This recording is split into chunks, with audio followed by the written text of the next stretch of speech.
अरदास मुकम्मल करे। मुकम्मल का मतलब शहीदां का जिक्र करे, प्यारियां का जिक्र करे। क्यों? वो कहते सन चरखड़ी ते चरना किन्ना औखा है, बंद बंद कटाना किन्ना औखा है, खोपर लुहा के 22 दिन जिंदे रहना बड़ा मुश्किल है। कहते आपां घट्टो घट उन्हां नूं याद जरूर करिए, उन्हां नूं सवेरे शामी अरदास भी चेते जरूर करना है। हुण इत्थे पंजां तख्तां सरबत गुरुद्वारियां दा ध्यान धर के मैं तां थोड़ा जिहा इस नूं गल नूं वधा दिता जां लमका दिता कि एक ध्यान है जिहड़ा नाम भी जुड़ना, शब्द भी जुड़ना, बाणी भी जुड़ना। एक ध्यान है किसी बंदे नूं रिझाण वास्ते कपट करना, इत्थे कपट वाला ध्यान है। बगल समाधि प्रवान नहीं, उंज समाधि रूहानियत दी स्वीकार है। फिर बेनती करा, कहा भयो जो दो लोचन मूंद कै, की होया जे तू अपनियां दोनों अखां बंद करके बैठ गए, बैठ रहे हो बक ध्यान लगायो, तू बगले की तरह समाधि ला के बैठ गए हैं। कहा भयो जो दो लोचन मूंद कै बैठ रहे हो बक ध्यान लगायो, नात फिरियो लिए सात समुद्रन, सत्तां समुद्रां दा इशनान कीता। तो इहदा मतलब सारे तीर्थां दा। महाराज कहते नात फिरियो लिए सात समुद्रन, लोक गयो पर लोक गवायो। हुण इस सवैये नूं तुसीं जपजी साहिब दी पहली पौड़ी नाल पढ़ के देखियो, इत्थे आया ना भी कहा भयो जो दो लोचन मूंद कै, उथे गुरु जी कहंदे चुप्पै चुप ना हो भी जे लाए रहा लिवतार। इत्थे आया नात फिरियो लिए सात समुद्रन, उथे आया सोचा सोच ना हो भी जे सोची लखवार। गल उही चलदी पई है जिहड़ी पहले जामे च कही है। हजूर सच्चे पातशाह कहंदे ने कि प्यारियो नात फिरियो लिए सात समुद्रन, लोक गयो पर लोक गवायो, बास कियो विख्यान सो बैठ के। ਇਹਦੇ अर्थ विद्वाना ने दो कीते। एक ते विख्यान का अर्थ किया बह के जिवें असीं विख्यान कर रहे हैं। उंज वैसे ये विख्यान जिहड़ा शब्द है ये बिख तो बनिया, वकारां तो बनिया, जहर तो बनिया कि सारी जिंदगी निठ के वासना विच ही निकल गई। महाराज कहने बास कियो विख्यान सो बैठ के, ऐसे ही ऐसे सो बहस बतायो, सारी उम्र कढ़ ली। हुण मेरी बेनती है बगल समाधि नूं, बाहर मुखी नाम तो विगुणे इशनान नूं, ते तीसरी मैं बेनती करांगा कि जिहदे विच महाराज कहंदे विषय वकारां विच सारी जिंदगी कढ़ ली ते महाराज फिर सानू साधन। हजूर कहंदे साच कहूं सुन लेहो सबे। इत्थे फिर सतगुरु ने होर किरपा कीती, सबे लफ्ज वरते इहदे विच धर्म दी ना ते जां कहो भी फिरका प्रस्ती। हजूर ने कहा मेरी गल सारे सुन लो, चाहे हिंदू, चाहे मुसलमान, चाहे ईसाई, चाहे मुसाई, कोई भी है। साच कहूं सुन लो सबे, सारे सुन लो, जिन प्रेम कियो तिनी प्रभ है। थोड़ा जा इस बेनती नूं, जिन्ने प्रेम किया उन्हें परमात्मा नूं पाया। असीं जदों धन गुरु गोबिंद सिंह सच्चे पातशाह महाराज उन्हां दी गल करने हैं, गुरु गोबिंद सिंह जी दे जीवन की गल करने हैं, एक पक्ष असीं हजूर दा जरूर रखने हैं जिहड़ा खास करके जंगा युद्धां दे नाल संबंधित है, लड़ाई दे नाल संबंधित है। 14 जंगा हजूर ने लड़ियां, पर जिहड़ा रूहानियत वाला पक्ष है वो बहुत घट जिक्र किया जाता है। पर उंज मैं बेनती करना, गुरु गोबिंद सिंह जी की जिंदगी का कोई पड़ाव नहीं जिथे सच्चे पातशाह महाराज जी ने रूहानियत का जिक्र नहीं किया। हुण जिहड़े सवैये भाई साहब गा रहे सन, ਇਹਦੇ ਪਹਿਲੇ ਸਵਈਏ ਵਿੱਚ ਗੁਰੂ ਸਾਹਿਬ ਨੇ ਸ਼ਬਦ ਵਰਤੇ, ਸ਼ਰਾਵਕ ਸੁਧ ਸਮੂਹ ਸਿਧਾਨ ਕੇ ਦੇਖ ਫਿਰਿਓ ਕਰ ਜੋਗ ਜਤੀ ਕੇ ਸੂਰ ਸੁਰਾਤਨ ਸੁਧ ਸੁਧਾਦਕ संत समूह अनेक मती के सारे देश को देख रहे वो मत को न देखे प्राणपति के श्री भगवान की पाए कृपा होते एक रति बिन एक रति के। ये थोड़ा जा मैं अर्थ कर जाना क्योंकि भाई सब गा रहे संत मेरे मन च है जो गा रहे ने वही इस सुनो। शरावक शुद्ध समूह सिद्धान के लफ्ज है संस्कृत का शरावक, पंजाबी में चलो ब्रिज पाए शरावक। शरावक जिहड़ा शब्द है ये हुंदा स्रोते वास्ते, उंज वैसे दे सीधे अर्थ ने बोधी भिक्षु ते जैनी सरेवड़े। महाराज कहने बास खुद समूह सिधान के जिहड़े अपने आप नूं पवित्र आत्मावां कहंदे ने, ਤੇ ਸਿਧਾਂਤ ਦਾ ਅਰਥ ਹੈ ਸਿੱਧ ਦਾ ਬਹੁਵਚਨ, ਸਿੱਧਾਂ ਦੇ ਟੋਲੇ। ਸ਼ਰਾਵਕ ਸ਼ੁੱਧ ਸਮੂਹ ਸਿਧਾਨ ਕੇ ਦੇਖ ਫਿਰਿਓ ਘਰ ਜੋਗ ਜਤੀ ਕੇ। ਮਹਾਰਾਜ ਕਹਿੰਦੇ ਮੈਂ ਜੋਗੀ ਵੀ ਵੇਖੇ ਤੇ ਜਤੀ ਵੀ ਵੇਖੇ। ਮਹਾਰਾਜ ਕਹਿੰਦੇ ਦੇਖ ਫਿਰਿਓ ਕਰ ਜੋਗ ਜਤੀ ਕੇ ਸੂਰ ਸੁਰਾਰਦਨ ਸ਼ੁੱਧ ਸੁਧਾਦਕ ਸੰਤ ਸਮੂਹ ਅਨੇਕ ਮਤੀ ਕੇ। ਇੱਥੇ ਸ਼ਬਦ ਨੂੰ ਸੁਣਿਓ, ਸੂਰਦਰ ਤੇ ਸੂਰਮਾ। ਅੱਗੇ ਹੈ ਸੁਰਾਰਦਨ, ਇਹ ਦੋ ਲਫ਼ਜ਼ਾਂ ਨਾਲ ਬਣਿਆ ਸੁਰ ਆਰਦਨ, ਸੁਰਦਰ ਤੇ ਦੇਵਤਾ, ਆਰਦਨ ਦਰ ਤੇ ਵੱਢਣਾ, ਦੇਵਤਿਆਂ ਨੂੰ ਵੱਢਣ ਵਾਲਾ। ਇਹਦਾ ਵਿਪਰੀਤ ਅਰਥ ਹੋਵੇਗਾ ਦੈਂਤ। ਕਿਆ ਕਮਾਲ ਦੀ ਸ਼ਬਦਾਵਲੀ ਨਵੀਂ ਦਿੱਤੀ। ਸਿੱਧਾ ਦੈਂਤ ਵੀ ਲਿਖ ਸਕਦੇ ਸਨ, ਦਾਨਵ ਵੀ ਲਿਖ ਸਕਦੇ ਨੇ। ਸੂਰ ਸੁਰਾਰਦਨ ਸ਼ੁੱਧ ਸੁਧਾਦਿਕ। ਫਿਰ ਸੁਣਿਓ, ਸੂਰ ਦੇਵਤੇ, ਦੇਵਤਿਆਂ ਨੂੰ ਮਾਰਨ ਵਾਲੇ ਦੈਂਤ। ਤੇ ਮਹਾਰਾਜ ਕਹਿੰਦੇ ਜਿਹੜੇ ਕਹਿੰਦੇ ਨੇ ਅਸੀਂ ਯੋਗ ਧਿਆਨ ਨਾਲ ਆਪਣੇ ਅੰਦਰੋਂ ਜੀਭ ਨਾਲ ਅੰਮ੍ਰਿਤ ਚਖਨੇ ਆ। ਮਹਾਰਾਜ ਕਹਿੰਦੇ ਮੈਂ ਅੰਮ੍ਰਿਤ ਚਖਣ ਵਾਲੇ ਜੋਗੀ ਵੀ ਦੇਖੇ ਆ। ਯਾਦ ਰੱਖਿਓ, ਪ੍ਰੇਮਾ ਭਗਤੀ ਸਭ ਤੋਂ ਉੱਤੀ ਹੈ, ਸਭ ਤੋਂ ਉੱਚੀ ਹੈ। ਸ਼ਰਾਵਕ ਸ਼ੁੱਧ ਸਮੂਹ ਸਿਧਾਨ ਕੇ ਦੇਖ ਫਿਰਿਓ ਕਰ ਜੋਗ ਜਤੀ ਕੇ ਸੂਰ ਸੁਰਾਰਦਨ ਸ਼ੁੱਧ ਸੁਧਾਦਿਕ ਸੰਤ ਸਮੂਹ ਅਨੇਕ ਮਤੀ ਕੇ। ਅਨੇਕਾਂ ਮਤਾਂ ਦੇ ਸੰਤ ਦੇਖੇ। ਸਾਰੇ ਦੇਸ਼ ਕੋ ਦੇਖ ਰਹੇ ਹੋ ਮਤ। ਮੈਂ ਸਾਰੇ ਦੇਸ਼ਾਂ ਦੇ, ਸਾਰੇ ਦੇਸ਼ ਦੇ ਮਤਾਂ ਨੂੰ ਦੇਖਿਆ, ਪਰ ਸਾਰੇ ਆਪੋ ਆਪਣੀ ਗੱਲ ਕਰਦੇ ਆ। ਮੈਂ ਆਪ ਨੂੰ ਇੱਕ ਬੇਨਤੀ ਕਰਾਂ, ਸੂਝਵਾਨ ਬੈਠਿਓ ਸਾਰੇ।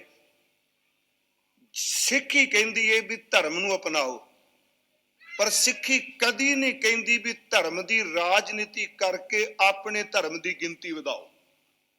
ਇਹ ਬੜਾ ਔਖਾ ਸ਼ਬਦ ਕਹਿਣਾ।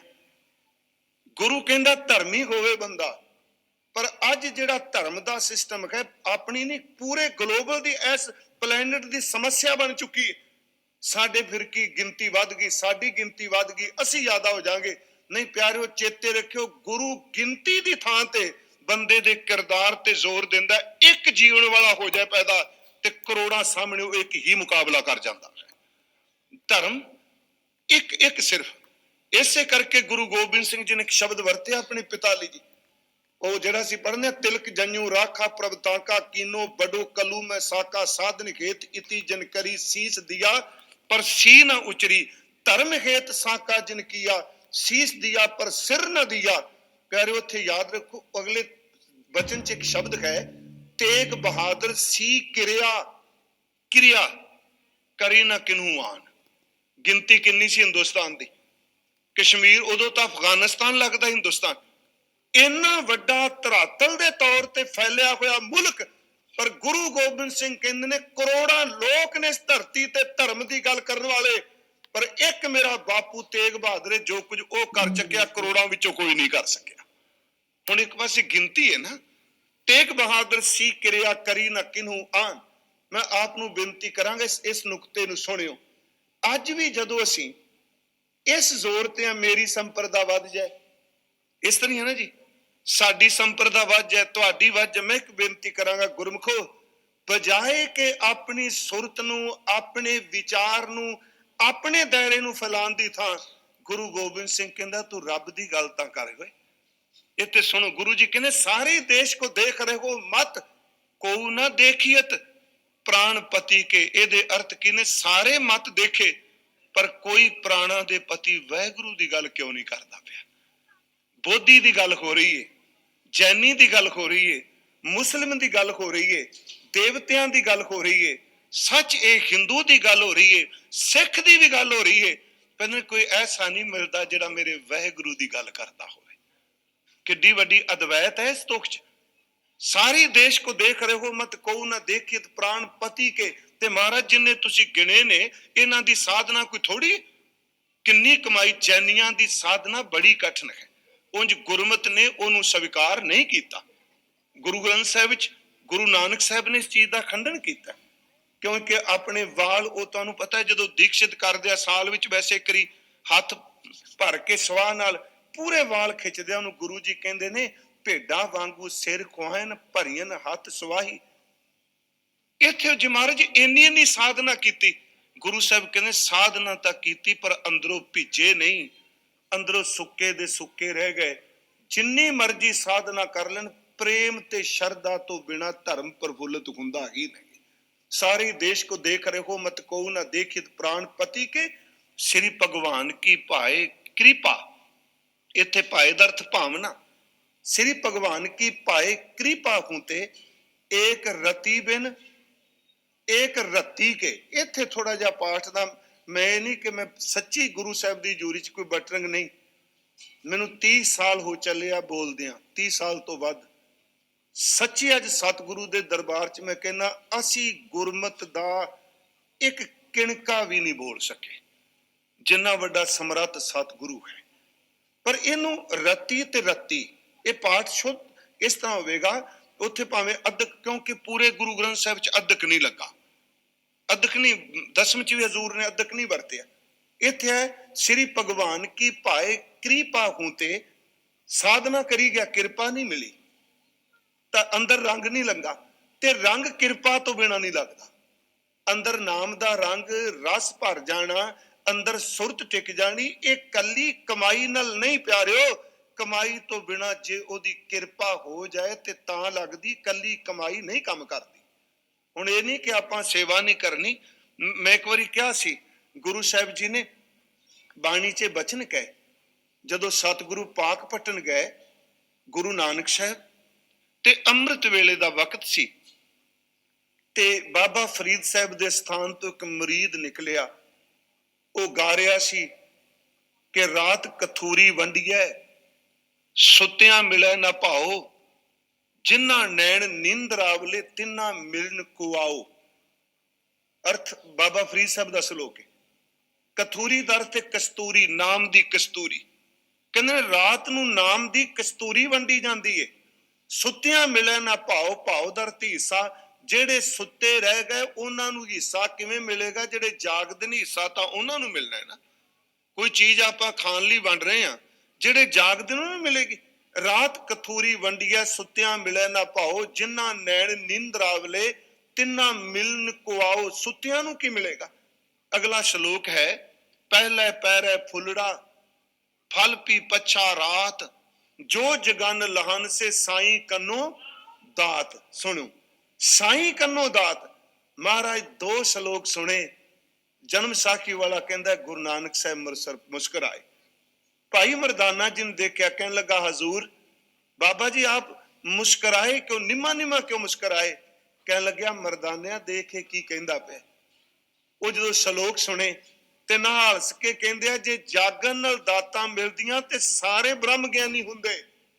कहने लगे दातां जागन नाल नहीं मिलदियां, दातां दाते दी किरपा नाल मिलदियां ने। हुण इस तो अगे श्लोक है, दाती साहिब संदियां, ये दातां साहिब दियां ने, मालक दियां ने। क्या चल तिस नाल, ओदे नाल कोई जोर चलेगा? हुण मान लो सी कि मेरा मन नहीं लगदा, सारा रात पुट्ठा लटकिया रहे, महाराज कहते जोर ना सुरती ज्ञान विचार। सुरत जोर ना किते टिकदी है? हाँ, ये अखीर च कहते ने भी एक काम कर, जिदा जोर चलदा तू ओदे अगे अरदास करया कर, जिस हथ जोर कर वेखै सोए। महाराज कहते जिदे हथ विच ताकत है परमात्मा दे हथ विच। अगे गुरु जी कहते दाती साहिब संदियां, क्या चलै तिस नाल, एक जगंदे ना लैन एक सुत्तियां दे उठाल। मैं बेनती आपनू कर लगा, गुरु गोबिंद सिंह महाराज उन्होंने अपनी बख्शिश की साडे ते। मैं कुछ कुछ बेनतियां उन्हां संबंधी, उंज तां वैसे किसी दी कोई ताकत नहीं कि मेरे धन गुरु गोबिंद सिंह बारे मुकम्मल कोई बयान कर सके, किसी दी ताकत है जी। इत्थों तक एक तां हुंदा भी इतिहास बाद च लिखिया जाए, जिवें असीं कहने 1711 नूं कवि सैनापत ने श्री गुरु शोभा ग्रंथ लिखिया, ਉਹਦੇ ਚ ਉਹਨਾਂ गुरु गोबिंद सिंह ਦਾ ਜ਼ਿਕਰ ਕੀਤਾ, ਉਹ ਸਮਕਾਲੀ ਵੀ ਨੇ, 52 ਕਵੀਆਂ ਚੋਂ ਨੇ। ਪਰ ਪਿਆਰਿਓ, ਭਾਈ ਸਾਹਿਬ ਭਾਈ ਨੰਦ ਲਾਲ ਜੀ गुरु गोबिंद सिंह जी ਦੇ ਅਨੰਨ ਸੇਵਕ ਤੇ गुरु गोबिंद सिंह महाराज जी ਤੋਂ ਤਕਰੀਬਨ ਉਹ मैं शब्द वरता 30-32 साल 33 साल ਵੱਡੇ भी ने भाई साहब भाई नंद लाल जी। गुरु गोबिंद सिंह जी तो ਵੱਡੇ, जिन्हें महाराज जी ਦੀ ਆਰਬਲਾ ਹੈ ਉਹ ਉਨੀ ਉਮਰ ਦੇ ਭਾਈ ਨੰਦ ਲਾਲ ਦੇ ਬੇਟੇ ਸਨ। ਧੰਨ ਗੁਰੂ ਗੋਬਿੰਦ ਸਿੰਘ ਮਹਾਰਾਜ ਤੋਂ 33 ਸਾਲ ਵੱਡੇ ਆ, ਉਹ ਸਮਕਾਲੀ ਆ।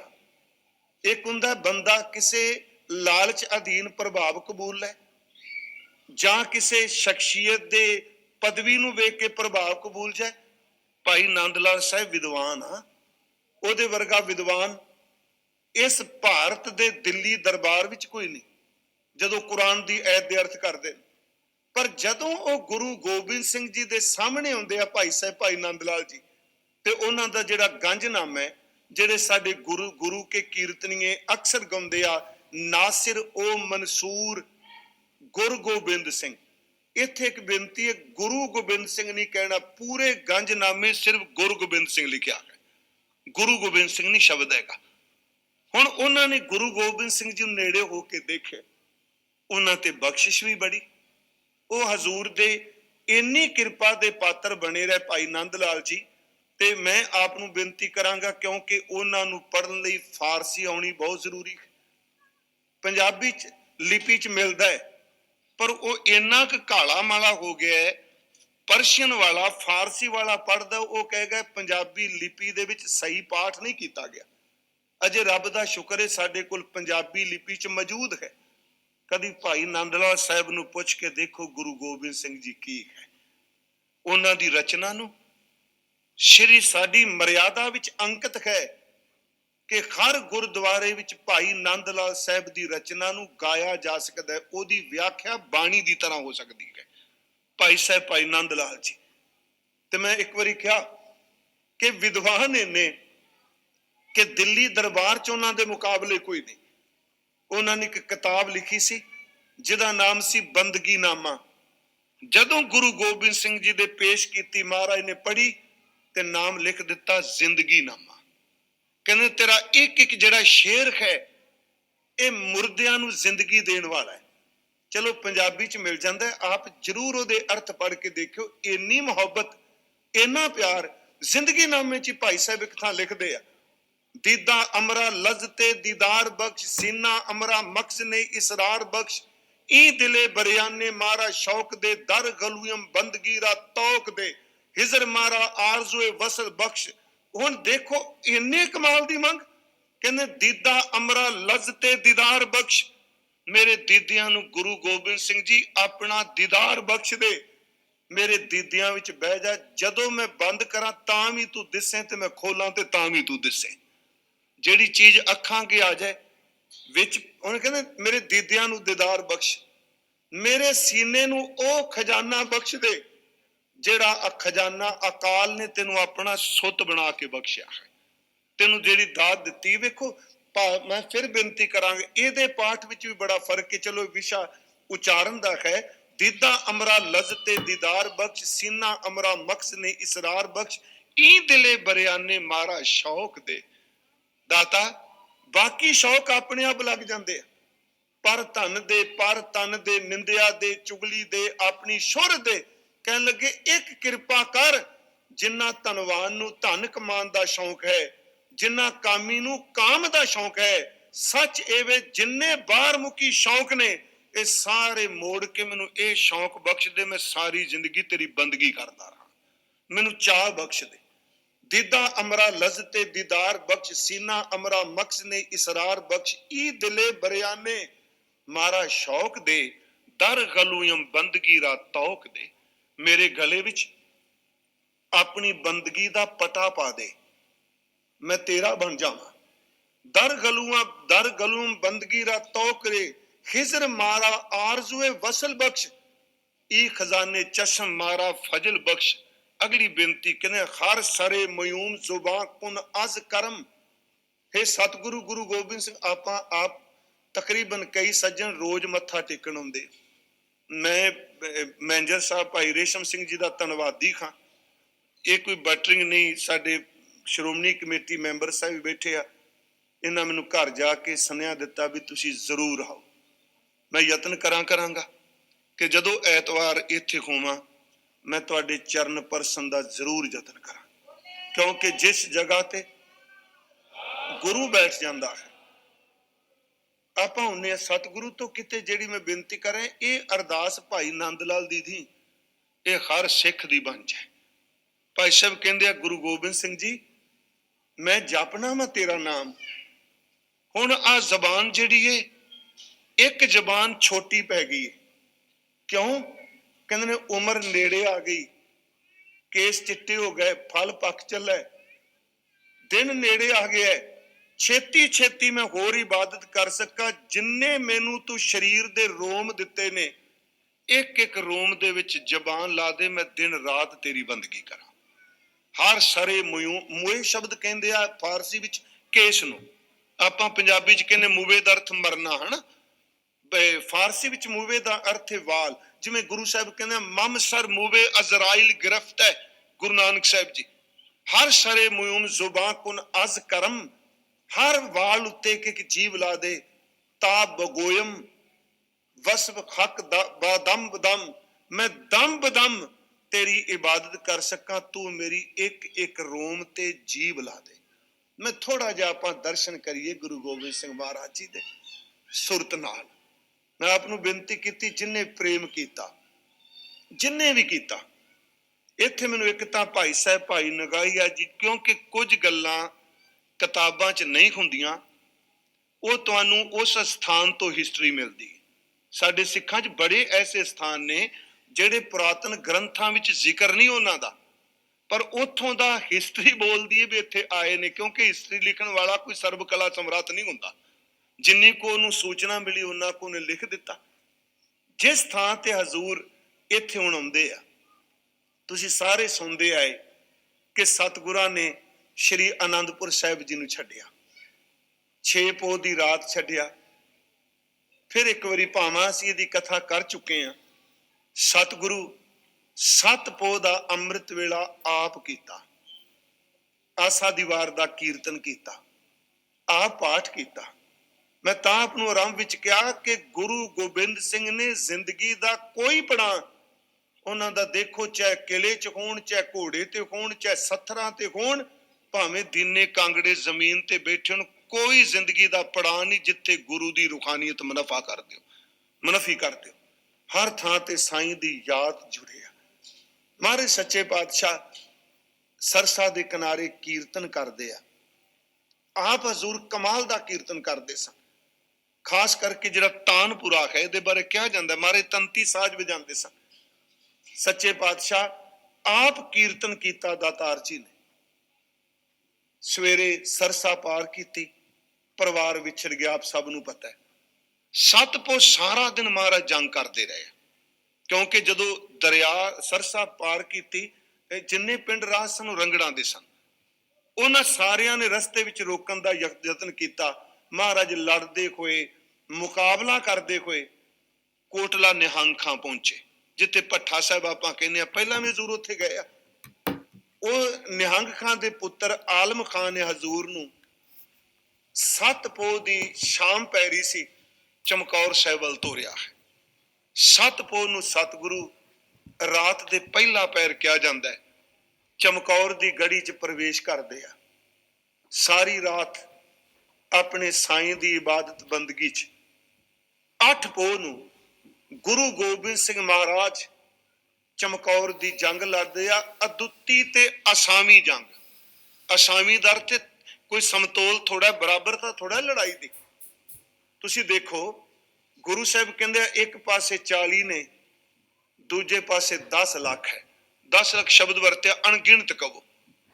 ਸਤਿਗੁਰਾਂ ਦਾ ਸ਼ਬਦ ਹੈ ਨਾ ਕਿ ਗੁਰਸਨਾ ਚੇ ਕਾਰੇ ਕੁਨਦ ਚਹਿਲ ਨਰ ਕੇ 10 ਲੱਖ ਬਰਾਇਦ ਬਰੋ ਬੇਖਬਰ। ਇੱਕ ਪਾਸੇ 40 ਭੁੱਖੇ ਪਾਣੇ, ਜਿਨ੍ਹਾਂ ਨੂੰ ਕਈ ਕਿੰਨੇ ਦਿਨਾਂ ਦਾ ਰੋਟੀ ਪਾਣੀ ਨਹੀਂ। ਤੇ ਮੈਂ ਚਮਕੌਰ ਸਾਹਿਬ ਕਿਹਾ ਸੀ 6 ਦੀ ਰਾਤ ਦੇ ਚੱਲੇ ਨੇ ਖਾ ਕੇ ਪ੍ਰਸ਼ਾਦਾ, ਪਤਾ ਨਹੀਂ 6 ਸੰਧਿਆ ਵੀ ਲੰਗਰ ਬਣਿਆ ਕਿ ਨਹੀਂ। ਸਾਰੀ ਰਾਤ ਜਾਗਦੇ ਲੰਘੀ। 7 ਦਾ ਸਾਰਾ ਦਿਨ ਲੜਦੇ ਰਹੇ, ਸਾਰੀ ਰਾਤ 7 ਦੀ ਲੰਘੀ। 8 ਦਾ ਸਾਰਾ ਦਿਨ ਲੰਘਿਆ, 8 ਦੀ ਸਾਰੀ ਰਾਤ ਗੁਰੂ ਗੋਬਿੰਦ ਸਿੰਘ ਤੁਰਦੇ ਰਹੇ। ਪਿਆਰਿਓ 9-10 ਪੋਹ ਨੂੰ ਜਾ ਕੇ ਮਾਛੀਵਾੜੇ ਸਾਹਿਬ ਸਤਿਗੁਰਾਂ ਨੂੰ ਦੁੱਧ ਦੀ ਸੇਵਾ ਭਾਈ ਗੁਲਾਬਾ ਕਰਦਾ ਹੈ। ਇੰਨੇ ਦਿਨ ਨਾ ਕੋਈ ਪ੍ਰਸ਼ਾਦਾ, ਨਾ ਕੋਈ ਸ਼ਕਨ ਨੂੰ, ਤੇ ਸਤਿਗੁਰੂ ਮਹਾਰਾਜ ਉੱਥੇ ਚਮਕੌਰ ਦੀ ਜੰਗ ਲੜਦੇ ਆ। ਇਹ ਜਿਹੜੀਆਂ ਜੰਗਾਂ ਲੜੀਆਂ ਨੇ ਨਾ ਜੀ ਸਤਿਗੁਰਾਂ ਨੇ, ਇਹ ਇਕੱਲੀ ਇਤਿਹਾਸ ਨਹੀਂ, ਇਹ ਉਹ ਜੰਗਾਂ ਨੇ ਜਿਹੜੀਆਂ ਰਹਿੰਦੀ ਦੁਨੀਆ ਤੱਕ ਇਸ ਕੌਮ ਨੂੰ ਇੰਨੀ ਜ਼ਬਰਦਸਤ ਐਨਰਜੀ ਦਿੰਦੀਆਂ ਨੇ, ਇਹ ਘੱਟ ਗਿਣਤੀ ਵਿੱਚ ਖੁੰਦੇ ਹੋਏ ਫਿਰ ਉੱਠ ਖਲੋਂਦੇ ਆ। ਇਹ ਜੰਗ ਬੜੀ ਵੱਡੀ ਸਿੱਖਿਆਦਾਇਕ ਹੈ। 40 ਤੇ 10 ਲੱਖ। हजूर ने क्या गुरसना चे कारे कुनद चेहल नर के 10 लाख बरायद बरो बेखबर। अचनचे टुट पे 10 लाख बंदे का मुकाबला सिर्फ 40 ने किया। ते प्यारिओ मैं उस दिन चमकौर साहब कथा करदे क्या सी कि जदों असी जफरनामा पढ़ने, मैं थोड़ी जी बेनती करदे कि जफरनामा इन्नी वड्डी चढ़दी कला दी चिट्ठी है ते बंदा हैरान हो जाता है। धन गुरु गोबिंद सिंह महाराज उस विच जदों बंदा कोई लड़दा है, मन लो कि इस किसी भी मुल्क का हाकम होवे, ओदे जरनैल नूं गोली नाल मार दिता जाए ते मारन वाला लिख के कहे कि जदों तेरा जरनैल ललकारे मारदा है मैं गोली मारी। लोकी बहुत घट कहंदे जी, वो कहंदे चलो पता नहीं किधरों बच गई। गुरु गोबिंद सिंह दा हिरदा देखो, इन्ना दलेर ओ हिरदा, ओदा कोई मुकाबला नहीं। इक्को दम ओनू लिख दे औरंगजेब नू कि नार खां मैनू नजरी आया, मैं अपने पत्थे चो तीर कढ़िया, पहला तीर मैं नार खां दे सीने च मारिया, जिहड़ा जरनैल ललकारे मारदा सी मैं ढेर करके रख दिता। किड्डी किड्डी वड्डी ओ चढ़दी कला दा, ये किसी कवि दी नहीं। महाराज कहते झूदीदम के नाहर बेआमद बजंग, झूदीदम मैं अपनिया अखां नाल देखिया। ते चिट्ठी औरंगजेब नूं लिख रहा कि नार खां दौड़िया आ रहा है, झूदीदम के नाहर बेआमद बजंग, चाशीदे यके तीर मन बेद रंग। कहते पहले तीर दा स्वाद तेरे जरनैल नार खां ने चखिया, पहला तीर मैं मारिया सी। बड़ी असावी जंग है, बराबर दी नहीं। ਉਹਦੇ ਚ गुरु साहब कहते औरंगजेब बहादुरी किन्ना को काम करेगी जे गिनती मुक जाए ते, क्योंकि सिख शहीद हो गया। आप सब नूं पता है सतगुरु चमकौर दी गढ़ी चो निकल के माछीवाड़ा आउंदे आ, जंड थले विश्राम करते आ। क्योंकि मैं इत्थे आया, मैं इस करके थोड़ा जिहा इतिहास जो आप लिखे है तुसां, मैं इन्नी क बेनती करांगा, जे हिस्टरी नूं देखिए इथों का इतिहास कहता है कि महाराज जी नूं इत्थे घोड़ा भेंट किया गया। यदा मतलब पलंग इत्थे उतारिया, यही होया ना जी।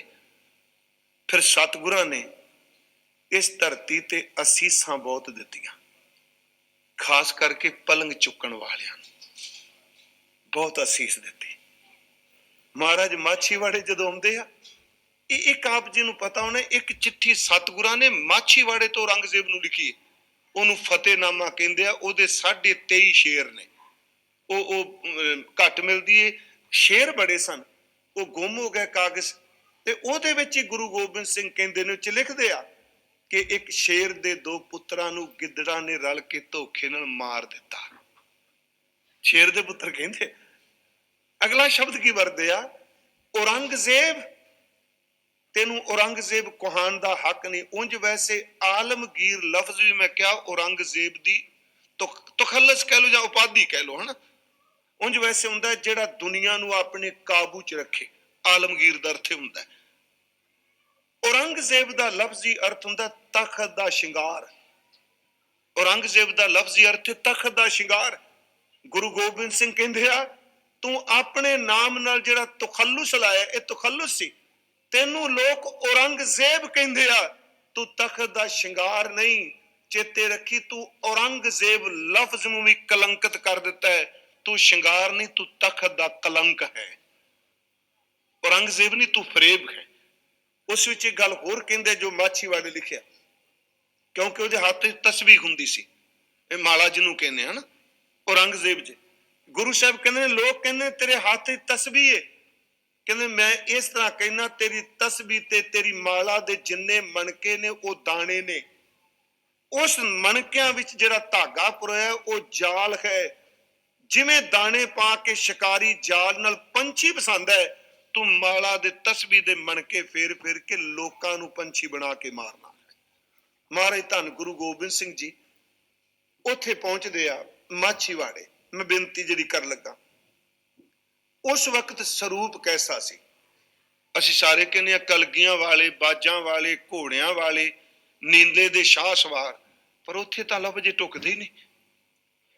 क्योंकि सतगुरु जदों चमकौर तो निकलदे आ, ਸਾਡੇ ਵਿਦਵਾਨ ਪੁਰਸ਼ ਇਤਿਹਾਸਕਾਰ ਕਹਿੰਦੇ ਆ ਸਤਿਗੁਰੂ ਦੇ ਸੀਸ ਤੇ ਛੋਟੀ ਦਸਤਾਰ ਸੀ, ਕਿਉਂਕਿ ਦਸਤਾਰ ਭਾਈ ਸੰਗਤ ਸਿੰਘ ਨੂੰ ਬੰਨ ਦਿੱਤੀ, ਕਲਗੀ ਦਿੱਤੀ।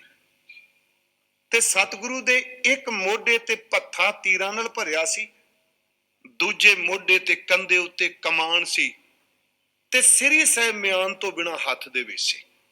ਸਤਿਗੁਰੂ ਨੰਗੀ ਸ੍ਰੀ ਸਾਹਿਬ ਲੈ ਕੇ, ਕਿਰਪਾਨ ਲੈ ਕੇ ਨਿਕਲਦੇ ਆ। ਚਮਕੌਰ ਦੀ ਗੜੀ ਤੋਂ ਨਿਕਲਦਿਆਂ ਹਜ਼ੂਰ ਸੱਚੇ ਪਾਤਸ਼ਾਹ ਜਦੋਂ ਮਾਛੀਵਾੜੇ ਪਹੁੰਚਦੇ ਆ, ਰਸਤੇ ਵਿੱਚ ਸਾਰੇ ਪੜਾਅ ਨੇ ਜਿੱਥੇ ਜਿੱਥੇ ਮਹਾਰਾਜ ਆਏ ਆ, ਮਾਛੀਵਾੜੇ ਪਹੁੰਚਦੇ ਆ, ਜੰਡ ਦੇ ਥੱਲੇ ਬਾਅਦ ਜਾਂਦੇ ਆ। ਪਹਿਲਾਂ ਸਤਿਗੁਰੂ ਖੂਹ ਤੇ ਜਾਂਦੇ ਆ, ਕਿਉਂਕਿ ਟਿੰਡ ਖੂਹ ਤੋਂ ਲੈਂਦੇ ਆ। ਆਪਾਂ ਕਹਿੰਦੇ ਮਹਾਰਾਜ ਟਿੰਡ ਦਾ ਸਰਾਣਾ ਕੀਤਾ। ਸਤਿਗੁਰੂ ਖੂਹ ਤੇ ਜਾਂਦੇ ਆ ਤੇ ਕੋਈ ਸਿੱਖ ਨਹੀਂ, ਕੋਈ ਸੇਵਕ ਨਹੀਂ ਨਾਲ। ਮਹਾਰਾਜ ਟਿੰਡ ਖੋਲਦੇ ਆ ਖੂਹ ਦੀ, ਉਸ ਵਿੱਚੋਂ ਸਤਿਗੁਰੂ ਫਿਰ ਜਲ ਛਕਦੇ ਆ। ਜਲ ਛਕ ਕੇ ਇਹ ਸਮਝੋ ਜੀ ਇੱਕ ਸੀਮ ਹੱਦ ਸੀ, ਨਾਲ ਹੀ ਜੰਗਲ ਸੀ ਤੇ ਨਾਲ ਹੀ ਬਾਗ ਸੀ। ਬਾਗ ਗੁਲਾਬੇ ਦਾ ਸੀ, ਤੇ ਜਿੱਥੇ ਗੁਰਦੁਆਰਾ ਚਰਨ ਕਮਲ ਸਾਹਿਬ ਹੈ, ਜਿਹੜਾ ਜੰਡ ਹੈ, ਮਹਾਰਾਜ ਜੰਡ ਹੀ ਹੈ ਨਾ ਉੱਥੇ ਜੀ, ਉਸ ਜੰਡ ਦੇ ਜਿਹੜਾ ਉਹ ਜੰਗਲ ਸੀ। ਬਾਗ ਉਰਲੇ ਪਾਸੇ ਸੀ, ਖੂਹ ਵਾਲੇ ਪਾਸੇ ਹੈ, ਬਿਲਕੁਲ ਨੇੜੇ ਸੀ ਜੀ। ਸੱਚੇ ਪਾਤਸ਼ਾਹ ਉੱਥੇ ਟਿੰਡ ਦਾ ਸਰਾਣਾ ਕਰਦੇ ਆ, ਤੇ ਲੇਟਣ ਦਾ ਉਹਨਾਂ ਦਾ ਤਰੀਕਾ ਜੋ ਵਿਦਵਾਨਾਂ ਨੇ ਦੱਸਿਆ ਕਿ ਖੱਬੇ ਭਾਰ ਮਹਾਰਾਜ ਲੇਟੇ ਆ, ਸਿੱਧੇ ਨਹੀਂ। ਖੱਬਾ ਪਾਸਾ ਜ਼ਮੀਨ ਤੇ ਪਾਇਆ ਜਿਵੇਂ ਪੈਨੇ ਆ, ਸੱਜਾ ਪਾਸਾ ਉੱਤੇ ਸੀ, ਕਿਉਂਕਿ ਸੱਜੇ ਹੱਥ ਦੇ ਵਿੱਚ ਸ੍ਰੀ ਸਾਹਿਬ ਸੀ ਸਤਿਗੁਰੂ ਦੇ, ਸੱਜੇ ਹੱਥ ਵਿੱਚ ਸ੍ਰੀ ਸਾਹਿਬ ਸੀ। ਸੱਜਾ ਪਾਸਾ ਉੱਤੇ ਰੱਖਿਆ, ਖੱਬਾ ਪਾਸਾ ਟਿੰਡ ਦਾ ਸਰਾਣਾ ਬਣਾਇਆ, ਤੇ ਕਮਰ ਕੱਸੇ ਦੇ ਉੱਤੇ ਪਤਲਾ ਜਿਹਾ ਇੱਕ ਦੁਪੱਟਾ ਸੀ, ਕੱਪੜਾ, ਉਹਨੂੰ ਸਤਿਗੁਰੂ ਨੇ ਖੋਲ ਕੇ ਆਪਣੇ ਮੂੰਹ ਦੇ ਉੱਤੇ ਪਾ ਲਿਆ, ਪਵਿੱਤਰ ਮੁਖ ਤੇ। ਵੇਖੋ ਕਹਿਣਾ ਬਹੁਤ ਸੌਖਾ ਹੈ। ਮੈਂ ਇਹ ਗੱਲ ਮਾਛੀਵਾੜੇ ਕਹੀ ਸੀ। ਮਾਛੀਵਾੜਾ ਗੁਰਦੁਆਰਾ ਚਰਨ ਕਮਲ ਸਾਹਿਬ ਵਿਖੇ ਗੁਰੂ ਗੋਬਿੰਦ ਸਿੰਘ ਜੀ ਦਾ ਕਵੀ ਸੈਨਾਪਤ ਜਦੋਂ ਲਿਖਦਾ, ਗੁਰੂ ਜੀ ਨੂੰ ਨਿਰੰਕਾਰ ਸ਼ਬਦ ਵਰਤਦਾ, ਕਰਤਾਰ ਸ਼ਬਦ ਵਰਤਦਾ। ਕਹਿੰਦੇ ਨੇ ਅਸੀਂ ਸੁਣਿਆ ਹੈ, ਸਾਨੂੰ ਬਾਣੀ ਦੱਸਦੀ ਏ, ਸੁਣੋ ਇਸ ਗੱਲ ਨੂੰ। ਕਹਿੰਦੇ ਨੇ ਵੀ ਪ੍ਰਮਾਤਮਾ ਇੱਕ ਖੰਡ ਦੇ ਵਿੱਚ ਸਭ ਕੁਝ ਬਣਾ ਦਿੰਦਾ ਹੈ। ਸੁਣਿਓ, ਜਦੋਂ ਬਣਾਉਣ ਲੱਗਦਾ ਹੈ, ਆ ਧਰਤੀ, ਇਹ ਅਸਮਾਨ, ਆ ਤਾਰੇ, ਕੋਰਾ ਬ੍ਰਹਿਮੰਡ ਖੰਡ ਜੀ ਬਣਾ ਦਿੰਦਾ। ਜਦੋਂ ਉਹਦੀ ਮਰਜ਼ੀ ਆਉਂਦੀ ਹੈ ਪਸਾਰਾ ਕਰਦਾ, ਤੇ ਪਸਾਰੇ ਵਿੱਚ ਆਪ ਮਾਣਦਾ ਪਸਾਰੇ ਨੂੰ। ਜਦੋਂ ਮੌਜ ਆਉਂਦੀ ਹੈ ਸਾਰਾ ਪਸਾਰਾ ਸੰਕੋਚ ਦਿੰਦਾ ਹੈ, ਸਭ ਕੁਝ ਖਤਮ ਕਰ ਦਿੰਦਾ, ਕੱਲੇ ਦਾ ਕੱਲਾ ਰਹਿ ਜਾਂਦਾ ਹੈ। ਜਿਹਨੂੰ ਆਪਾਂ ਚੌਪਈ ਸਾਹਿਬ ਚ ਪੜ੍ਹਦੇ ਹਾਂ, ਜਬ ਉਦ ਕਰਖ ਕਰਾ ਕਰਤਾਰਾ। ਦੋ ਚੀਜ਼ਾਂ ਨੇ ਨਾ ਪ੍ਰਮਾਤਮਾ ਦੀ ਖੇਡ ਦੀਆਂ, ਇੱਕ ਉਦਕਰਖ ਹੈ ਤੇ ਇੱਕ ਆਕਰਖ ਹੈ। ਉਦਕਰਖ ਦਾ ਅਰਥ ਹੁੰਦਾ ਫੈਲਾਣਾ, ਤੇ ਆਕਰਖ ਦਾ ਅਰਥ ਹੁੰਦਾ ਫੈਲੇ ਹੋਏ ਨੂੰ ਖਿੱਚ ਲੈਣਾ। ਆਕਰਖਣ ਜਿਹਨੂੰ ਕਹਿੰਦੇ ਆ, ਗ੍ਰੈਵਿਟੀ। ਇੱਥੇ ਦੋ ਸ਼ਬਦ ਨੇ, ਉਦਕਰਖ ਤੇ ਅਦਕਰਖ। ਇਹਨੂੰ ਗੁਰੂ ਨਾਨਕ ਸਾਹਿਬ ਕਹਿੰਦੇ ਆ ਸੰਜੋਗ ਵਿਜੋਗ। ਜਦੋਂ ਸੰਜੋਗ ਬਣਦਾ ਫੈਲਦਾ, ਜਦੋਂ ਵਿਜੋਗ ਬਣਦਾ ਵਿਛੋੜਾ ਪੈ ਜਾਂਦਾ ਹੈ। ਇੱਥੇ ਸੁਣਿਓ ਇਸ ਬੇਨਤੀ ਨੂੰ। ਉਹ ਕਹਿੰਦੇ ਆ ਕਿ ਨਿਰੰਕਾਰ ਆਪ ਸ੍ਰਿਸ਼ਟੀ ਸਿਰਜਦਾ, ਆਪ ਜੀ ਬਣਾਉਂਦਾ। ਜਦੋਂ ਮੌਜ ਆਉਂਦੀ ਏ ਸਭ ਕੁਝ ਸਮੇਟ ਕੇ ਆਪਣੇ ਆਪ ਇਕੱਲਾ ਹੀ ਰਹਿ ਜਾਂਦਾ ਹੈ। ਕਹਿੰਦੇ ਧੰਨ ਗੁਰੂ ਗੋਬਿੰਦ ਸਿੰਘ ਸੱਚੇ ਪਾਤਸ਼ਾਹ, ਤੁਸੀਂ ਤਕਰੀਬਨ 30 ਸਾਲ 29 ਸਾਲ ਆਨੰਦਪੁਰ ਕਿਲੇ ਬਣਾਏ, ਤੁਸੀਂ ਆਪਣੇ ਘਰ ਬਣਾਏ, ਤੁਸੀਂ ਆਪਣੇ ਘੋੜੇ ਰੱਖੇ, ਹਾਥੀ ਰੱਖੇ, ਬਾਜ ਰੱਖੇ, ਤਾਜ ਰੱਖੇ, ਸਿੰਘਾਸਨ ਬਣਾਏ, ਆਪਣੀ ਮੌਜ ਵਿੱਚ ਸਾਰਾ ਪਰਿਵਾਰ, ਪਿਆਰੇ ਸਿੱਖ ਸਾਰੇ ਤੁਹਾਡੇ ਕੋਲ। ਜਦੋਂ ਤੇਰੀ ਮੌਜ ਆਈ, ਰੱਬ ਦੀ ਤਰ੍ਹਾਂ ਤੂੰ ਸਭ ਕੁਝ ਸਮੇਟ ਕੇ ਮਾਛੀਵਾੜੇ ਕੱਲੇ ਦਾ ਕੱਲਾ ਰਹਿ ਗਿਆ। ਕਹਿੰਦਾ ਇਹ ਨਿਰੰਕਾਰ ਕੀ ਗਤੀ ਹੈ। ਉਹਨੇ ਜਦੋਂ ਮਾਛੀਵਾੜੇ ਦਾ ਪ੍ਰਸੰਗ ਲਿਖਿਆ ਆਪਣੇ ਗ੍ਰੰਥ ਵਿੱਚ, ਉਹ ਸ਼ੁਰੂ ਇੱਥੋਂ ਕਰਦਾ, ਨਿਰੰਕਾਰ ਅਪਾਰਗਤ ਬਹੁਵਿਧ ਕਰ ਵਿਸਥਾਰ, ਸਭੈ ਛਾੜ ਛਿਨ ਮੈਂ ਦਿਓ ਰਹਿਓ ਸੋ ਏਕੰਕਾਰ। ਸੁਣਿਓ, ਇਹ ਬੜੀ ਵੱਡੀ ਗੱਲ ਕਰ ਗਿਆ ਉਹ ਕਵੀ ਜੀ। ਕਹਿੰਦਾ ਇੱਥੇ ਬਜਾਏ ਕਿ ਉਹ ਕਹੇ ਵੀ ਇਹ ਗੁਰੂ ਗੋਬਿੰਦ ਸਿੰਘ ਦੇ ਪੁੱਤਰ ਮਾਰ ਦਿੱਤੇ, ਵਿਰੋਧੀ ਤੇ ਕਹੇਗਾ ਇਸ ਤਰ੍ਹਾਂ। ਤੇ ਮੈਂ ਪਿਛਲੇ ਦਿਨ ਹੀ ਕਿਹਾ ਸੀ, ਗੱਲ ਚੇਤੇ ਰੱਖੋ, ਝੂਠ ਵਕਤੀ ਤੌਰ ਤੇ ਜਿੱਤਦਾ ਹੁੰਦਾ ਹੈ। ਇਹਨੂੰ ਚੇਤੇ ਰੱਖੀਏ, ਝੂਠ ਵਕਤੀ ਤੌਰ ਤੇ ਜਿੱਤਦਾ ਹੈ, ਪਰ ਔੜਕ ਸੱਚ ਰਹਿ ਜਾਂਦਾ, ਝੂਠ ਦਾ ਨਾਮੋ ਨਿਸ਼ਾਨ ਮਿਟ ਜਾਂਦਾ ਹੈ। ਕਿਤੇ ਵੀ ਤੁਸੀਂ ਦੇਖੋਗੇ ਵਕਤੀ ਤੌਰ ਤੇ। ਮੈਂ ਉਸ ਦਿਨ ਸੀਸਗੰਜ ਸਾਹਿਬ ਕਿਹਾ, ਵਕਤੀ ਤੌਰ ਤੇ ਗੁਰੂ ਤੇਗ ਬਹਾਦਰ ਸਾਹਿਬ ਦਾ ਧੜ ਚੌਂਕ 'ਚ ਪਿਆ ਤੇ ਵੱਢਣ ਵਾਲਿਆਂ ਕਿਹਾ ਚੁੱਕ ਕੇ ਦਿਖਾਏ ਕੋਈ ਧੜ, ਬਾਅਦ 'ਚ ਲੈ ਕੇ ਗਏ ਨਾ। ਵਕਤੀ ਤੌਰ ਤੇ ਗੁਰੂ ਗੋਬਿੰਦ ਸਿੰਘ ਦੇ ਵੱਡੇ ਸਾਹਿਬਜ਼ਾਦਿਆਂ ਦੇ ਸ਼ਰੀਰ ਰਾਤ ਨੂੰ ਟੁਕੜੇ ਟੁਕੜੇ ਹੋਏ ਬਾਹਰ ਪਏ ਆ। ਇੱਕ ਰਾਤ ਬਾਹਰ ਰਹੇ ਆ, 8 ਪੋਹ ਦੀ ਰਾਤ ਨੂੰ, ਜਿੱਦਣ ਜੰਗ ਖਤਮ ਹੋਈ ਦਿਨੇ। ਛੋਟੇ ਸਾਹਿਬਜ਼ਾਦਿਆਂ ਦੇ 13 ਪੋਹ ਦੀ ਰਾਤ ਜਿਹੜੀ ਹੈ, 13 ਪੋਹ ਦਿਨ ਸ਼ਹੀਦ ਹੋਏ ਆ, ਉਸ ਰਾਤ ਉਹਨਾਂ ਦੋਨਾਂ ਵੀਰਾਂ ਦੇ ਤੇ ਦਾਦੀ ਮਾਂ ਦੇ ਸ਼ਰੀਰ ਬਾਹਰ ਰਹੇ ਆ। ਚਿੰਨ ਵਾਲਿਆਂ ਤੇ ਵੱਢਣ ਵਾਲਿਆਂ ਨੇ ਕਹਿ ਦਿੱਤਾ ਹੁਣ ਅੱਜ ਸ਼ਰੀਰ ਚੁੱਕਣ ਵਾਲਾ ਵੀ ਕੋਈ ਨਹੀਂ ਆਇਆ। ਹੰਕਾਰ ਹੈ ਨਾ ਹੁਕੂਮਤ ਦਾ। ਪਰ ਮੈਂ ਤੈਨੂੰ ਬੇਨਤੀ ਕਰਾਂ, ਜਿਨ੍ਹਾਂ ਦੇ ਰਾਤ ਸ਼ਰੀਰ ਬਾਹਰ ਪੈ ਰਹੇ, ਉਹਨਾਂ ਦੀ ਧੂੜ ਲੱਖਾਂ ਆਪਣੇ ਮੱਥਿਆਂ ਤੇ ਲਾਉਂਦੇ ਆ। ਇਸ ਪੰਜਾਬ ਵਿੱਚ ਵਜ਼ੀਰ ਖਾਨ ਦੀ ਕਿਤੇ ਕਬਰ ਨਹੀਂ ਹੈਗੀ। ਹੈਗੀ ਜੀ ਕਿਤੇ? ਕਿਤੇ ਨਹੀਂ ਵਜ਼ੀਰ ਖਾਨ ਦੀ। ਵਕਤੀ ਤੌਰ ਤੇ ਉਹ ਜਿੱਤ ਰਿਹਾ ਸੀ, ਪਰ ਔਰਖ ਧੰਨ ਗੁਰੂ ਗੋਬਿੰਦ ਸਿੰਘ ਜੀ ਜਿੱਤਦੇ ਪਏ। ਮੈਂ ਆਪ ਨੂੰ ਬੇਨਤੀ ਕਰਾਂ, ਉੱਥੇ ਹਜ਼ੂਰ ਨੇ ਉਹਨਾਂ ਲਿਖਿਆ ਨਿਰੰਕਾਰ ਅਪਾਰਗਤ ਪਉ ਕਰ ਵਿਸਤਾਰ ਸਭੈ ਤਿਆਗ ਛਿਨ ਮੈਂ ਦਿਓ ਰਹਿਓ ਸੋ ਏਕੰ ਕਾਰ। ਗੁਰੂ ਗੋਬਿੰਦ ਸਿੰਘ ਟਿਕ ਰਹਿ ਗਏ। ਉੱਥੇ ਸਤਿਗੁਰੂ ਆਰਾਮ ਕਰ ਰਹੇ ਆ। ਜਿਹੜਾ ਸਤਿਗੁਰੂ ਦਾ ਸੱਜਾ ਹੱਥ ਸੀ ਜੀ, ਇਹਦੇ ਉੱਤੇ ਸਤਿਗੁਰਾਂ ਨੇ ਇੱਕ ਗੁਲਸਤਰਾਨ, ਮੈਂ ਕਹਿੰਦਾ ਹੁੰਦਾ ਫਾਰਸੀ ਚ ਕਹਿੰਦੇ ਗੁਲਸਤਰਾਨ, ਸਿੱਧੀ ਗੱਲ ਇੱਕ ਛੱਲਾ ਸੀ ਜੀ, ਛੱਲਾ ਟਾਈਪ ਕਹਿ ਲਾਂਗਾ, ਅੰਗੁਸ਼ਟ ਦੇ ਉੱਤੇ ਚਾੜਿਆ ਸੀ। ਉਹ ਇਸ ਕਰਕੇ ਜਦੋਂ ਜੰਗ ਵਿੱਚ ਤੀਰ ਖਿੱਚਣਾ ਹੈ ਨਾ, ਕਮਾਨ ਖਿੱਚਣੀ ਤੰਦੀ, ਤੇ ਤੀਰ ਦਾ ਪਿਛਲਾ ਪਾਸਾ ਜਿਹੜਾ ਹੈ ਉਹ ਕਿਤੇ ਅੰਗੂਠੇ ਦਾ ਨੁਕਸਾਨ ਨਾ ਕਰੇ। ਉਂਝ ਮੈਂ ਬੇਨਤੀ ਕਰਾਂ, ਜਿੰਨੀ ਜ਼ੋਰ ਨਾਲ ਗੁਰੂ ਗੋਬਿੰਦ ਸਿੰਘ ਸੱਜੇ ਹੱਥ ਨਾਲ ਤੀਰ ਚਲਾਉਂਦੇ ਸਨ, ਉਨੇ ਜ਼ੋਰ ਨਾਲ ਖੱਬੇ ਹੱਥ ਨਾਲ ਚਲਾਉਂਦੇ ਸਨ। ਨਦੌਣ ਦੀ ਜੰਗ 'ਚ ਹਜ਼ੂਰ ਕਹਿੰਦੇ ਨੇ ਮੈਂ 4 ਤੀਰ ਸੱਜੇ ਨਾਲ ਚਲਾਏ, ਦੂਜੇ ਮੈਂ ਖੱਬੇ ਨਾਲ ਚਲਾਏ। ਆਹ ਮਹਾਰਾਜ ਦੱਸਦੇ ਆ, ਜਿੰਨਾ ਉਹ ਜ਼ੋਰ ਨਾਲ ਖੱਬਾ ਸੱਜਾ ਖਿੱਚਦੇ ਸਨ, ਉਹਨਾਂ ਖੱਬਾ। ਉਹ ਜਿਹੜਾ ਗੁਲਸਤਰਾਨ ਸੀ, ਉਹਦੇ ਵਿੱਚ ਹੀਰੇ ਜੜੇ ਹੋਏ ਸਨ, ਬੜਾ ਕੀਮਤੀ ਸੀ। ਜਦੋਂ ਤਿੰਨੇ ਸਿੱਖ ਮਾਛੀਵਾੜੇ ਆਏ, ਲੱਭਣ ਲੱਗ ਪਏ। ਭਾਈ ਧਰਮ ਸਿੰਘ, ਭਾਈ ਮਾਨ ਸਿੰਘ, ਭਾਈ ਦਇਆ ਸਿੰਘ ਖੂਹ ਕੋਲ ਆ ਕੇ ਭਾਈ ਦਇਆ ਸਿੰਘ ਕਹਿੰਦੇ ਨੇ ਚਿੱਤ ਨਹੀਂ ਕਰਦਾ ਅੱਗੇ ਜਾਣ ਨੂੰ। ਪਤਾ ਨਹੀਂ, ਇੰਝ ਮਹਿਸੂਸ ਹੁੰਦਾ ਜਿਵੇਂ ਸਤਿਗੁਰੂ ਕਿਤੇ ਇੱਥੇ ਹੀ ਨੇ। ਉਂਝ ਮੈਂ ਬੇਨਤੀ ਕਰਾਂ, ਇਹ ਰੂਹਾਂ ਦੇ ਰਾਹ ਨੇ, ਇਹ ਮੁਹੱਬਤ ਵਾਲਿਆਂ ਦੀ ਗੱਲ ਹੈ ਸੰਸਾਰੀ। ਕਹਿੰਦੇ ਚਿੱਤ ਨਹੀਂ ਕਰਦਾ ਅੱਗੇ ਨਿਕਲ ਨੂੰ। ਇੰਨੀ ਦੇਰ ਨੂੰ ਨੌਕਰ ਹੁੰਦਾ ਗੁਲਾਬੇ ਦਾ, ਉਹ ਕਹਿੰਦਾ ਤੁਹਾਡੇ ਵਰਗਾ ਇੱਕ ਹੋਰ ਵੀ ਆਇਆ, ਉਹ ਉੱਥੇ ਸੁੱਤਾ ਹੋਇਆ ਜੰਡ ਦੇ ਥੱਲੇ। ਫਿਰ ਇਹ ਜਾਂਦੇ ਆ ਤਿੰਨੇ, ਧੰਨ ਗੁਰੂ ਗੋਬਿੰਦ ਸਿੰਘ ਮਹਾਰਾਜ ਸੱਚਾ ਪਾਤਸ਼ਾਹ ਜੰਡ ਦੇ ਥੱਲੇ ਆਰਾਮ ਕਰ ਰਹੇ ਆ। ਠੰਡੀ ਸੀਤ ਹਵਾ ਚੱਲਦੀ ਪਈ ਏ, ਤੇ ਸਤਿਗੁਰੂ ਦਾ ਤੁਸੀਂ ਇੱਥੇ ਹਿਸਾਬ ਲਾ ਲਓ, ਮਹਾਰਾਜ ਦਾ ਜਿਹੜਾ ਕਸ਼ਹਿਰਾ ਹੈ, ਇਹ ਗੋਡਿਆਂ ਦੇ ਖੂਨ ਨਾਲ ਭਿੱਜ ਕੇ ਚਮੜੀ ਨਾਲ ਜੁੜ ਗਿਆ ਸੀ, ਜਿਹਨੂੰ ਭਾਈ ਮਾਨ ਸਿੰਘ ਜੀ ਨੇ ਗਰਮ ਪਾਣੀ ਕਰਕੇ, ਹਿਸਟਰੀ ਪੜ੍ਹਨ ਵਾਲਿਆਂ ਨੂੰ ਪਤਾ ਹੈ ਤੇ ਸਾਖੀ ਹੁੰਦੀ ਹੈ ਹਰ ਰੋਜ਼, ਉਹਨੇ ਗਰਮ ਪਾਣੀ ਕਰ ਕਰਕੇ ਉਹ ਕੱਪੜਾ ਵਾਹ ਕੀਤਾ ਸੀ ਸਕਿਨ ਤੋਂ, ਚਮੜੀ ਤੋਂ। ਹਜ਼ੂਰ ਦਾ ਸਾਰਾ ਚੋਲਾ ਜਿਹੜਾ ਹੈ ਉਹ ਲੀਰੋ ਲੀਰ ਹੈ। ਵੇਖਦੇ ਨੇ ਤਿੰਨੇ, ਭਾਈ ਮਾਨ ਸਿੰਘ ਵਰਗਾ ਰਾਠ ਬੰਦਾ, ਉਹਦੀਆਂ ਅੱਖਾਂ ਛਲਕਾਈਆਂ। ਭਾਈ ਦਇਆ ਸਿੰਘ ਜੀ ਬੈਠੇ, ਸੱਚੇ ਪਾਤਸ਼ਾਹ ਜੀ ਦੇ ਚਰਨਾਂ ਨੂੰ ਹੱਥ 'ਚ ਪਕੜ ਕੇ ਚਾਹੁੰਦੇ ਨੇ ਸੇਵਾ ਕਰਾਂ। ਸਤਿਗੁਰੂ ਛੂਹਣ ਦੀ ਦੇਰ ਸੀ, ਇੱਕੋ ਦਮ ਪੂਰੀ ਸਤਿਗੁਰੂ ਜੀ ਇਹ ਸ਼ਬਦ ਵਰਤਾਂ, ਬਿਜਲੀ ਦੀ ਤਰ੍ਹਾਂ ਵੀ ਇੱਕੋ ਦਮ ਫੁਰਤੀ ਨਾਲ ਉੱਠ ਖਲੋਤੇ। ਦੇਖਿਆ ਸਾਹਮਣੇ ਤਿੰਨੇ ਸਿੱਖ ਸਨ, ਕੁੱਟ ਕੇ ਇੱਕ ਇੱਕ ਨੂੰ ਸੀਨੇ ਨਾਲ ਲਾਇਆ। ਇੱਥੇ ਫਿਰ ਭਾਈ ਮਾਨ ਸਿੰਘ ਮਹਾਰਾਜ ਜੀ ਨੂੰ ਚੁੱਕ ਕੇ ਖੂਹ ਤੇ ਲੈ ਕੇ ਆਇਆ, ਜੋ ਸਾਡਾ ਇਤਿਹਾਸ ਕਹਿੰਦਾ। ਜਿਸ ਰਾਹੀਂ ਆਏ ਨੇ ਕਿ ਉਹ ਸਿੱਧਾ ਰਾਹ ਤਾਂ ਹੈ ਨਹੀਂ ਸੀ, ਬਾਗ 'ਚ ਲੈ ਗਏ। ਹਜ਼ੂਰ ਕਹਿੰਦੇ ਆ ਇਹੋ ਜਿਹੀ ਥਾਂ ਲੱਭੋ ਜਿੱਥੇ ਜੇ ਵੈਰੀ ਆਵੇ ਉਹਦਾ ਮੁਕਾਬਲਾ ਕੀਤਾ ਜਾ ਸਕੇ। ਉਹ ਵੇਖੋ ਸਿੱਖੋ, ਏਡੀ ਵੱਡੀ ਦ੍ਰਿੜਤਾ। 40 ਨੇ ਤਾਂ ਵੀ, ਹੁਣ ਸਿਰਫ 4 ਰਹਿ ਗਏ, ਤੇ 4 ਦਾ ਸੈਨਾਪਤੀ ਕਹਿੰਦਾ ਪਿਆ ਇਹੋ ਜੀ ਆਸਰਾ ਲੱਭੋ ਜਿੱਥੇ ਟਿਕ ਕੇ ਲੜ ਸਕੀਏ ਦੁਬਾਰਾ। ਗੁਰੂ ਗੋਬਿੰਦ ਸਿੰਘ ਦੀ ਲੜਾਈ ਕੋਈ ਦੌਲਤ ਲਈ ਨਹੀਂ, ਉਹ ਤਾਂ ਇੱਕੋ ਕਹਿੰਦੇ ਨੇ ਅਵਰ ਵਾਸ਼ਨਾ ਨਾਹੇ ਪ੍ਰਭ ਧਰਮ ਜੁੱਧ ਕਹਿ ਚਾਹੇ। ਫਿਰ ਗੁਲਾਬਾ ਹੁੰਦਾ ਹੈ, ਦੁੱਧ ਛਕਾਉਂਦਾ ਹੈ, ਉੱਥੇ ਘਰ ਲੈ ਜਾਂਦਾ ਹੈ। ਉਦੋਂ ਬਾਅਦ ਗਨੀ ਖਾਂ ਤੇ ਨਬੀ ਖਾਂ ਦੇ ਘਰ ਜਾਂਦੇ ਆ ਮਹਾਰਾਜ, ਕਿਉਂਕਿ ਇੱਥੋਂ ਦੀ ਹਿਸਟਰੀ ਇਹੀ ਹੈ ਨਾ ਜੀ, ਵੀ ਇੱਥੇ ਮਹਾਰਾਜ ਪਲੰਗ ਤੇ ਆਏ।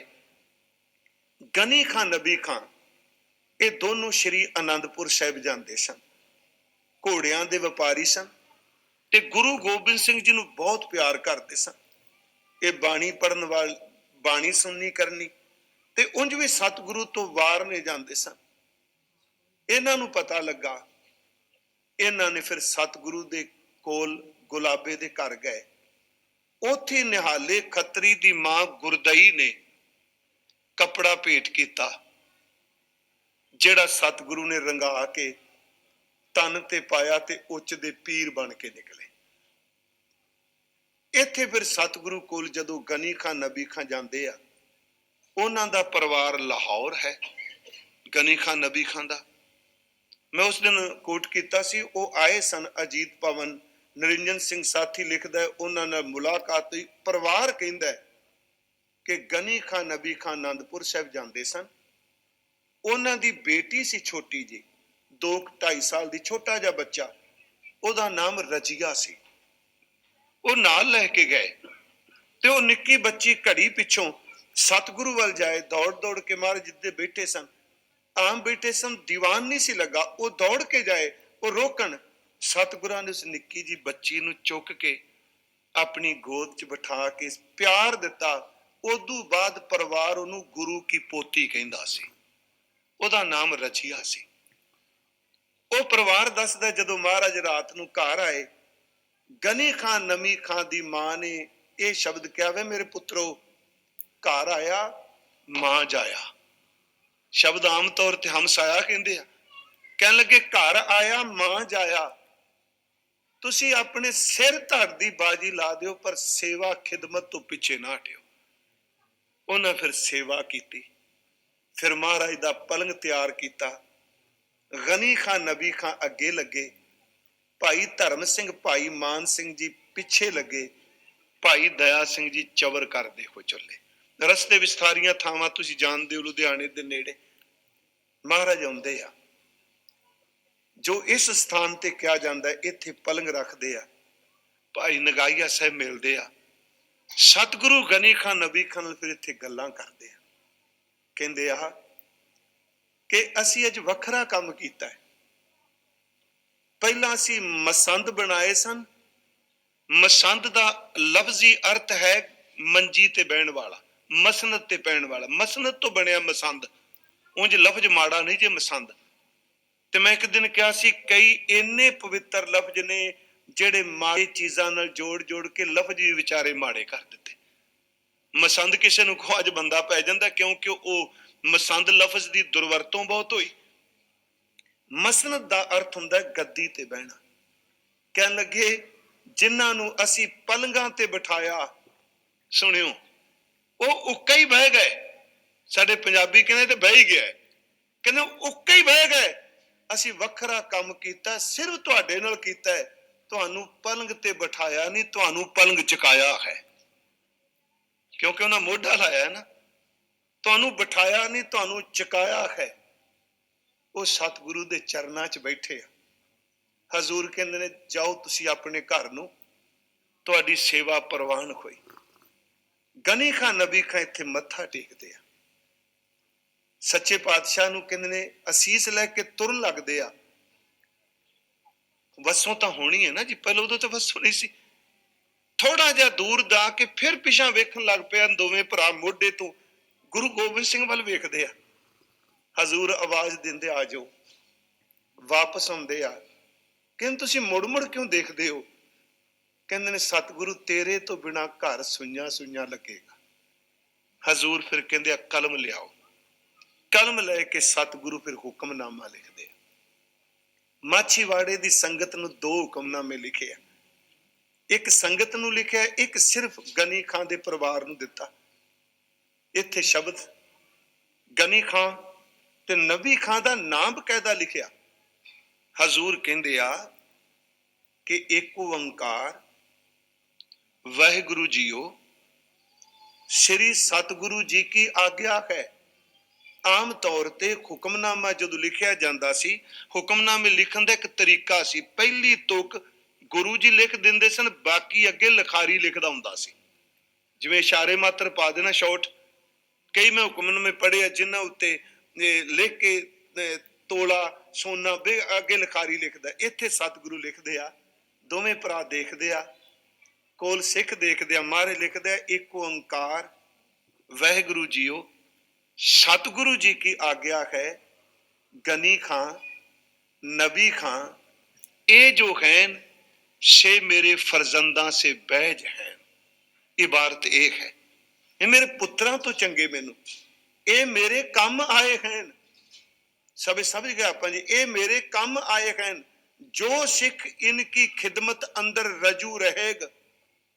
वेखो ना सिर्फ पलंग चुकिया, प्यारिओ याद रखियो, भावें उन्हां दा परिवार चला जाए, अंश रहे ना रहे, ये रब दी खेड है, पर जिन्नी देर तक ये धरती दा टुकड़ा रहेगा, भाई गनी खां नबी खां ते भाई नगाईए नूं लोग जरूर चेते करनगे। एक ने पलंग रखिया, दूजे ने घोड़ा दिता। ये भी रब मेहर करे, सिदक बख्शे। ता गनी खां नबी खां ये जो हैं से मेरे फरजंदा से बैज हैं, ये मेरे काम आए हैं। जो सिख इनकी खिदमत अंदर रजू रहेग सो निहाल होग। समझ गए, निहाल होग। दूजा क्या, उस ऊपर मेरी कृपा होग। तीजा शब्द क्या, उस ऊपर मेरा हाथ होगा। तीन शब्द कहे, जो सिख इनकी खिदमत अंदर रजू रहेग सो निहाल होग, उस ऊपर मेरी कृपा होग, उस ऊपर मेरा हाथ होग। ये जो हैं सो मेरे हैं, जो इन्हां की सेवा करेगा सो मेरी सेवा करेगा। आ शब्द जेड़ा कहना, जदों मैं दो शब्द पढ़ना उस हुक्मनामे दे, मैं तकरीबन महीने च एक बारी जरूर उस इबारत नूं पढ़ना। जदों ये पढ़ना है मेरे फरजंदा से बैज हैं, ते नाल जदों ये शब्द पढ़ना, जो इनकी सेवा करेगा सो मेरी सेवा करेगा। किड्डा वड्डा प्यार है। वो नमाज पढ़न वाले दोनों भरावां दीयां कबरां अज भी घर च ने ना, हालांकि हिस्टरी उत्थे कलोज है, इत्थों तक चलती है। मेरा चित्त कहंदा उस दिन माछीवाड़े भी सिंह सन कि आखिर घर च क्यों, किते उन्हां उत्ते भी ते जुल्म दी चक्की नहीं चल गई उन्हां उत्ते, पर उन्हां ने सतगुरां दी सेवा कीती। तुसी प्रेम दे बद्धे सतगुरु जी दे इस अस्थान मंजी साहिब आउंदे हो, ओनू कोई भी प्यार करे। मैं कई बारी सोचना कि भीखन शाह करे, पंडित शिवदत्त करे, रानी बिशंपरा देवी फतेह चंद मैणी दी रानी करे, ओनू पीर बुद्धू शाह करे, ओनू गनी खां नबी खां प्यार करे। प्यारो जेड़ा गुरु गोबिंद सिंह नू प्यार करदा, गुरु गोबिंद सिंह उसे दा ही है। आओ ऐसे दीन दयाल सतगुरु, मैं सिर्फ दो चार उन्हां दियां सिफतां दे बोल जो भाई नंद लाल दे तुसी पढ़दे हो। नासिर ओ मंसूर गुरु गोबिंद सिंह, उंज चलो अमृत कीर्तन च लिखिया नासिर ओ मंसूर गुरु गोबिंद सिंह। जदों फारसी च लिखांगे वाओ वखरी है, नासिर ओ मंसूर गुरु गोबिंद सिंह। नासिर दा लफ्जी अर्थ हुंदा है मददगार। नासिर दा अर्थ, नासिर दा मतलब मददगार। अगे मंसूर, एक तां मंसूर सूफी होया, मंसूर दा अर्थ हुंदा जेतू विजयी, जिन्हों कोई ना जित सके।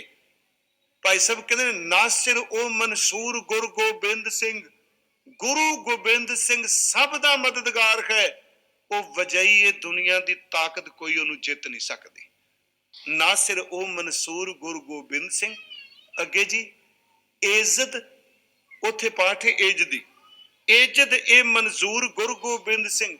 इज्जत दा लफ्जी अर्थ है परमात्मा अकाल पुरख, ते मंजूर लफ्ज आपां समझने प्रवान होना, स्वीकार होना। नासिर ए मंसूर गुरु गोबिंद सिंह, नासिर ओ मंसूर गुरु गोबिंद सिंह। इज्जत ए मंजूर, अकाल पुरख ने इस गल नूं परवान लिया है कि गुरु गोबिंद सिंह सब दा मददगार है। इज्जत ए मंजूर गुरु गोबिंद सिंह। अगे हक राह गंजूर गुरु गोबिंद सिंह। हक हक दा लफ्जी अर्थ है परमात्मा, सच, नाम, सिमरन। ते एक शब्द है गंज, गंज दा अर्थ है खजाना, ते गंजूर दा अर्थ है खजानची।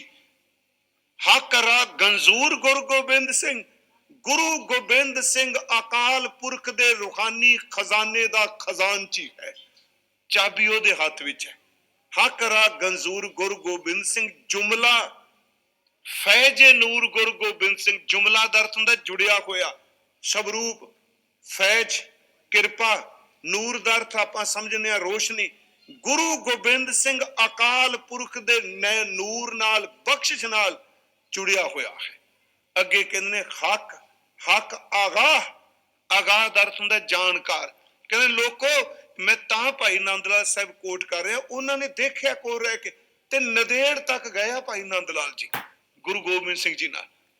वो कहंदे हक, हक आगाह, गुरु गोबिंद सिंह सच दा जानकार है। आगाह दा अर्थ हुंदा जानन वाला। हक, हक आगाह गुरु गोबिंद सिंह, शाहे शहनशाह गुरु गोबिंद सिंह, शहनशाह दा शहनशाह है गुरु गोबिंद सिंह। उस विचों कहंदे आ कि हक, हक अंदेश। मैं अर्ज कीती सी अंदेश दा अर्थ आ हिंदी वाला आदेश नहीं बनाना, फारसी विच अंदेश दा अर्थ चिंतन करना। हक, हक अंदेश गुरु गोबिंद सिंह, गुरु गोबिंद सिंह सच दा सिमरन करने वाले ने। बादशाह दरवेश गुरु गोबिंद सिंह। मैं समाप्ति बादशाह ते दरवेश, बाद दो बाणी च दोनों होंदे आ, बादशाह ते पातशाह। बाद दा अर्थ मैं पिछले दिन कीता सी, एक बाद दा अर्थ हुंदा वाद विवाद करना, वाद विवाद काहू से ना कीजै। एक बाद दा अर्थ हुंदा हवा, महाराज ने वरत्या भी है, खाक बाद आतस और आहब को रुलाओ, उत्ते बाद दा अर्थ हवा। इत्थे बाद दा अर्थ तख्त। जदों बादशाह शब्द हुंदा है ना जी, इहदा अर्थ है, कई बार असीं कह दिंदे जी बादशाह दा अर्थ वाद विवाद नहीं, बादशाह दा अर्थ तख्त, बाद दा अर्थ तख्त ते शाह दा अर्थ मालिक। हक, हक आदेश गुरु गोबिंद सिंह, बादशाह तख्तां दा मालिक भी है। अगला शब्द है दरवेश, ये फारसी दा लफ्ज है दरवेश, ओदे तो बनया पंजाबी विच असीं कहने आ दरवेश। दरवेश दा लफ्जी अर्थ हुंदा है बूहे उत्ते दरवाजे ते डिग्या होया। कहंदा लोको ओ जदों तख्तां ते बैठदा, रूहानी तख्तां दा मालिक भी गुरु गोबिंद सिंह है। ओदा सब कुछ चला जाओ, दरवेश बन के फिर भी रब दे बूहे उत्ते डिग्गा होया है। हक, हक आदेश गुरु गोबिंद सिंह, बादशाह दरवेश गुरु गोबिंद सिंह। ऐसे दीन दयाल सतगुरु धन धन श्री गुरु गोबिंद सिंह जी की चरण स्पर्श धरती गुरुद्वारा मंजी साहिब जी विखे आप संगत हाजरी भर रहे हो। मैं प्रबंधक वीरां दा बहुत बहुत धन्नवादी हाँ। आप संगत दे दर्शन कराए आ, सतगुरां दा आगमन पुरब आ रहा है। एक तां ये, दूसरा जो हालात चल रहे ने, हालात ने, उन्हां संबंधी सारे अरदास करिया करो।